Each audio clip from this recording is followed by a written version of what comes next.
Famous letters of Mahatma Gandhi. First letter to Lord Chelmsford.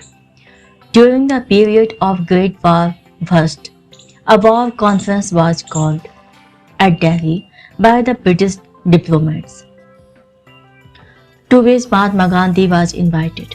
The Mahatma Gandhi never declined to join the conference. One of the reasons for his refusal to join it was that Lokmanya Tilak, Mrs. Annie Besant, and Ali brothers, whom he considered to be very powerful leaders of the country, were not invited. After a personal interview with he then Viceroy of India, Gandhiji came round to join the conference. During that period, the Mahatma addressed the following letter to Lord Chelmsford, wherein he showed his willingness to support the cause of the allies by manpower, but regretted that he could not exhort his countrymen for financial assistance, as India had already contributed more than her due. He also appealed to the British to give definite assurance for the protection of the rights of Mohammedan states. I love the English nation. Sir, as you are aware, after careful consideration, I felt constrained to convey to Your Excellency that I could not attend the conference for reasons stated in the letter of the 26th instant April, but after the interview you were good enough to grant me, I persuaded myself to join it, if for no other cause than certainly out of my great regard for yourself. One of my reasons for absentation, and perhaps the strongest, was that Lokmanya Tilak, Mrs. Besant, and the Ali brothers, whom I regard as among the most powerful leaders of public opinion, were not invited to the conference. I still feel that it was a grave blunder not to have asked them, and I respectfully suggest that that blunder might be possibly repaired if these leaders were invited to assist the government by giving it the benefit of their advice at the provincial conferences, which I understand are to follow. I venture to submit that no government can afford to disregard the leaders who represent the large masses of the people as these do, even though they may hold views fundamentally different.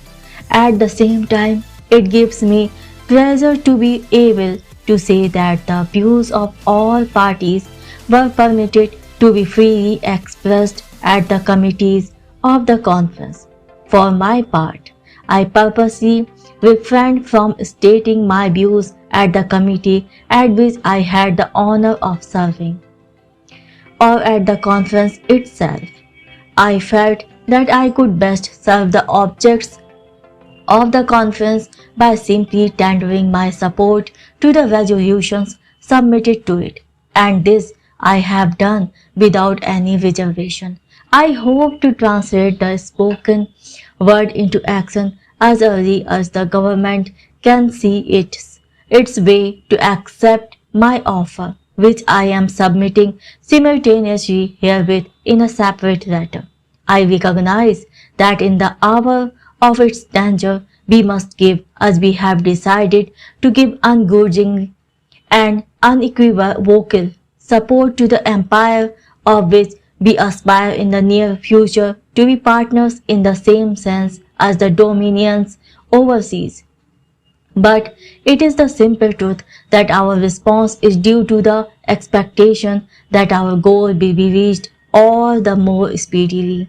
On that account, even as performance or duty automatically confer a corresponding right, people are entitled to believe that the imminent reforms alluded to in your speech will embody the main general principles of the Congress League scheme, and I am sure that it is this faith which has enabled many members of the conference to tender to the government their full-hearted cooperation. If I could make my countrymen retrace their steps, I would make them withdraw all the Congress resolutions and not whisper home rule or responsible government. During the pendency of the bar, I would make India offer all her able-bodied sons as a sacrifice to the empire at its critical moment, and I know that India by this very act would become the most favored partner in the empire and racial distinctions would become a thing of the past. But practically the whole of educated India has decided to take a less effective course, and it is no longer possible to say that educated India does not exercise any influence on the masses.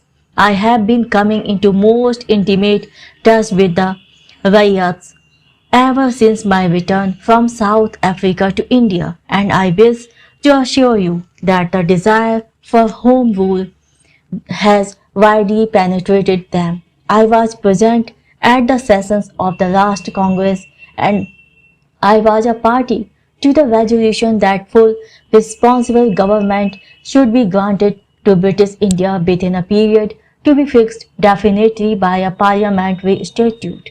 I admit that it is a bold step to take, but I feel sure that nothing less than a definite vision of home rule to be realized in the shortest possible time will satisfy the Indian pupil. I know that there are many in India who consider no sacrifice is too great in order to achieve the end, and they are wakeful enough to realize that they must be equally prepared to sacrifice themselves for the empire in which they hope and desire to reach their final status. It follows then that we can but accelerate our journey to the goal by silently and simply devoting ourselves heart and soul to the works of delivering the empire from the threatening danger. It will be a national suicide not to recognize this elementary truth. We must perceive that if we serve to save the empire, we have in that very act secured home rule. Whilst, therefore, it is clear to me that we should give to the empire every available man for its defense. I fear that I cannot say the same thing about the financial assistance. My intimate intercourse with the riots convinces me that India has already donated to the imperial exchequer beyond her capacity. I know that in making this statement, I am voicing the opinion of the majority of my countrymen. The conference means for me, and I believe for many of us, a definite step in the consecration of our lives to the common cause. But ours is a peculiar position. We are today outside the partnership. Ours is a consecration based on hope of better future. I should be unto to you and to my country if I did not clearly and unequivocally tell you tell you what that hope is. I do not bargain for its fulfillment, but you should know that disappointment of hope means disillusion. There is one thing I may not omit. You have appealed to us to sink domestic differences. If appeal involves the toleration of tyranny and wrongdoings on the part of officials, I am powerless to respond. I shall resist organized tyranny to the uttermost. The appeal must be to the officials that they do not ill-treat a single soul and that they consult and respect popular opinion as never before.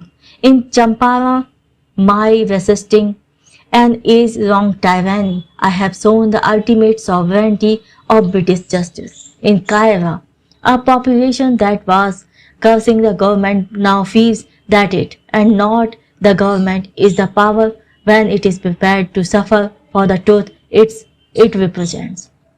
It is therefore losing its bitterness and is saying to itself that the government must be a government for people, for it tolerates and tolerates orderly and respectful disobedience where injustice is felt. The Champaran and Kaira affairs are my direct, definite, and special contribution to the bar.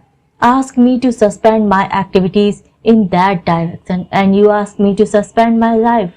If I could popularize the use of source force, which is but another name for rough force in place of brute force, I know that I could present you with an India that could defy the whole world to its worst, in season and out of season. Therefore, I shall discipline myself to express in my life this eternal law of suffering and present it for acceptance to those who care, and if I take part in any other activity, the motive is to show the matchless superiority of that law. Lastly, I would like you to ask His Majesty's ministers to give definite assurance about Mohammedan states. I am sure you know that every Mohammedan is deeply interested in them. As a Hindu, I cannot be indifferent to their cause. Their sorrows must be our sorrows, in the most scrupulous regard for the rights of those states and for the Muslim sentiments. As to the praises of worship and your just and timely treatment of Indian claim to home rule, lies the safety of the empire. I write this because I love the English nation and I wish to evoke in every Indian the loyalty of Englishmen. Ultimatum to Lord Chelmsford. When the Great War I was over, a Turkish peace treaty was signed at Paris, whereby Turkey was to be disembarked and only Constantinople with a fringe of territory for defense purpose was conceded to the Sultan. During the course of the war, Lord George, the then British Prime Minister, had assured the Muslim world that Turkey would not be deprived of the rich lands of Asia Minor and Thrace, and the above treaty was a cruel violation of these assurances and promises. The Muslims of India were therefore enraged at this twist of the British diplomacy. Mahatma Gandhi at that time gave his full support to the Muslim cause and advised the Muslims of India to withdraw their support from the Viceroy's government. Protesting against the cruel violence that had been done to the Muslim sentiments, he sent the following letter to Lord Chelmsford advising him to represent the Muslim cause to the Allies, and in default, therefore, he told the Viceroy that non-cooperation was the only course for the Indians. We have lost faith in British justice. This is the title of the letter. Your Excellency, as one who has enjoyed a certain measure of Your Excellency's confidence, and as one who claims to be a devoted well-wisher of the British Empire, I owe it to Your Excellency and through Your Excellency to His Majesty's ministers to explain my connection with and my conduct in the Khilafat question at the very earliest stage of the war. Even while I was in London organizing the Indian Volunteer Ambulance Corps, I began to interest myself in the Khilafat question. I perceived how deeply moved the Muslim world in London was when Turkey decided to throw in her lot with Germany. On my arrival in January of 1915, I found the same anxiousness and earnestness among the Muslims with whom I came in contact. Their anxiety became intense when the information about the secret treaties leaked out. Distrust of British intentions filled their minds and despair took possession of them. Even at that moment, I advised my Muslim friends not to give way to despair but to express their fears and their hopes in a disciplined manner. It will be admitted that the whole of the Muslim India has behaved in a singularly restrained manner during the past 5 years, and that the leaders have been able to keep the turbulent sections of their community under complete control. The peace terms and Your Excellency's defense of them have given the Muslims of India, from which it will be difficult for them to recover. The terms violate the ministerial praises and utterly disregard Muslims' sentiments. I consider that. As a staunch Hindu wishing to live on terms of the closest friendship with my Muslim countrymen, I should be an unworthy son of India if I did not stand by them in their hour of trial.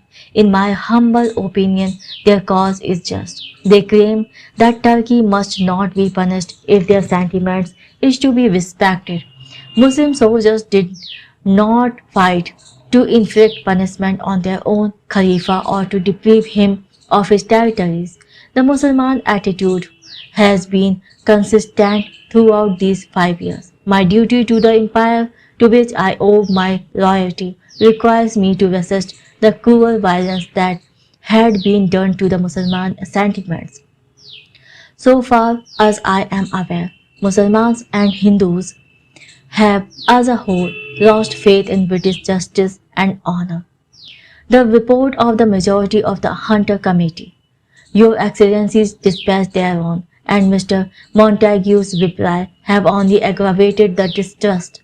In these circumstances, the only course open to a one like me is either in despair to sever all connections with British rule or, if I still retained faith in the inherent superiority of the British Constitution to all others at present in vogue, to adopt such means as will rectify the wrong turns and thus restore confidence.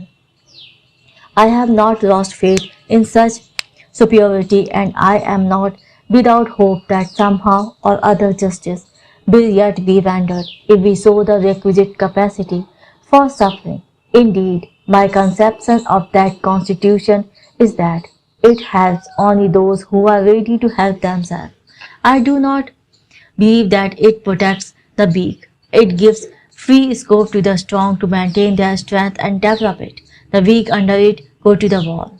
It is then because I believe in the British Constitution that I have advised my Muslim friends to withdraw their support from Your Excellency's government and the Hindus to join them should the peace terms not to be revised in accordance with the solemn praise of ministers and the Muslim sentiment. 3 courses were open to the Mohammedans in order to mark their empathetic disapproval of the utter injustice to which His Majesty's ministers have become a party. If they have not actually been the prime perpetrators of it, they are: first, to resort to violence; second, to advise immigration on a wholesale scale; third, not to be party to the injustice by ceasing to cooperate with the government.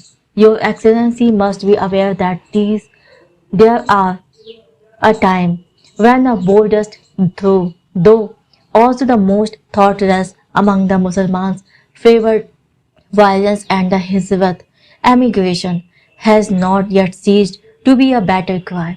I venture to claim that I have succeeded by patient reasoning in weaning the party of the violence from its ways. I confess that I did not. I did not attempt to succeed in weaning them from violence on moral grounds, but purely on utilitarian grounds. The results for the time being at any rate has however been to stop violence. The School of Hizrat has received a check if it has not stopped its activity entirely. I hold that no repression could have prevented a violent eruption if the pupil had not presented to them a form of direct action involving considerable sacrifice and ensuring success if such direct action was largely taken up by the public. Non-cooperation was the only dignified and constitutional form of such direct action, for it is the right recognized from times immemorial of the subject to refuse to assist a ruler whom he sued. At the same time, I admit the non-cooperation practiced by the mass of people is attended with grave risk. But in a crisis such as has overtaken the Muslims of India, no step that is unattended with large risk can possibly bring about the desired change. Not to run some risk will be to quote much greater risk, if not virtual destructions of law and order. But there is yet an escape from non-cooperation. The Mussalman representation had requested Your Excellency to lead the agitation yourself, as did your disguised predecessor at the time of the South African trouble. But if you cannot see your way to do so, non-cooperation became a dire necessity. I hope Your Excellency will give those who have accepted my advice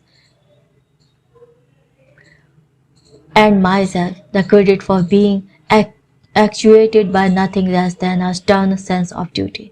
I have the honor to remain Your Excellency's obedient servant, S.D. M.K. Gandhi, Lebanon Road, Gum Devi, Bombay, 22nd June 191020.